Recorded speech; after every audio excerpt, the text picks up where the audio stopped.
কবি কাজী নজরুল ইসলাম ও তার স্ত্রী প্রমীলা দেবীর স্মৃতি বিজড়িত জমিদার বাড়িটির পুকুর ঘাট, নাট মন্দির ও নবরত্ন মঠ আজও তাদের প্রণয়ের সাক্ষী হয়ে দাঁড়িয়ে আছে।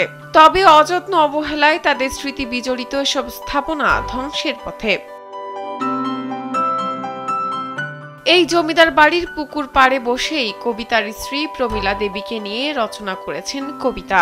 কিন্তু প্রশাসনের উদাসীনতায় সেই পুকুর পাড়ের চারপাশে আজ গড়ে উঠেছে অবৈধ স্থাপনা, দোকানপাট, এমনকি আছে ময়লার ভাগাড়ও। 18 শতকের শুরুর দিকে ব্রিটিশ শাসনামলে মানিকগঞ্জে জমিদারির সূচনা করেন বনমালী রায় চৌধুরী। ওয়ালটন এখন দেশের সীমানা পেরিয়ে পৌঁছে গিয়েছে 50টিরও বেশি দেশে। ওয়ালটন, ঘরে ঘরে, বিশ্বজুড়ে। মানিকগঞ্জের শিবালয় উপজেলার তেওতা জমিদার বাড়িতে ছিল তাদের প্রশাসনিক কেন্দ্র ও আবাসিক ভবন।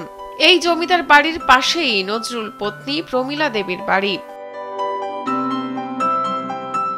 জমিদারি শুরু করে ভারত থেকে বিশেষ প্রজাতির রাম তাল গাছ নিয়ে এসে বাড়িতে তা রোপণ করেন জমিদার। সেসব গাছের কয়েকটি এখনো জীবিত আছে। 4 মাথাওয়ালা রাম তাল গাছ তার একটি। এক সময় এ প্রজাতির 9 মাথাওয়ালা একটি তাল গাছও ছিল এ বাড়িতে, যা অনেক আগেই বিলুপ্ত হয়ে গেছে।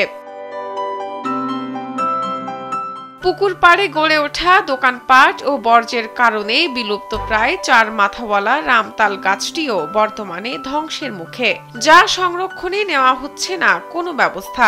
আশেপাশে যেগুলো আছে, যেমন রামতাল বনের আশেপাশে পুকুরঘাট এগুলো সংরক্ষণ করা একান্ত জরুরি বলে আমি মনে করি। এখন এই 3টা তাল গাছই আমাদের এই তেওতা জমিদার বাড়িতে আছে। আমরা নজরুল প্রমেলা অনুষ্ঠান করছি, তখন এই কাছারির সাথে একটা ছিল। তেওতা জমিদার বাড়ি সহ এসব বিলুপ্ত প্রায় তাল গাছগুলোকে সংরক্ষণের দাবি জানান স্থানীয় সচেতন মহল। প্রত্যেকটা বিষয়ের নির্দিষ্ট জায়গা আছে, যেমন ওই তাল গাছটা তো প্রত্যেকটা জিনিস গড়ে ওঠার একটা জায়গা আছে, তো তাল গাছটার তো উপযুক্ত একটা পরিবেশ দিতে হবে। পুরো পরিবেশ, সেই পরিবেশটা যদি দেওয়া হয় তাহলে হয়তো ইনশাল্লাহ ভবিষ্যতে আরো এটা ভালো থাকবে। গাছগুলোকে সংরক্ষণের জন্য প্রয়োজনীয় ব্যবস্থা নেওয়ার কথা জানান তেওতা ইউনিয়ন পরিষদের চেয়ারম্যান মোহাম্মদ মোশাররফ হোসেন। 40-45 বছর যাবত এই গাছটা যেভাবে আছে ঠিক ওইভাবেই, বড় হয় না, ছোট হয় না, একইভাবে আছে আর কি। 3 মাথা নিয়ে দাঁড়িয়ে আছে আর কি।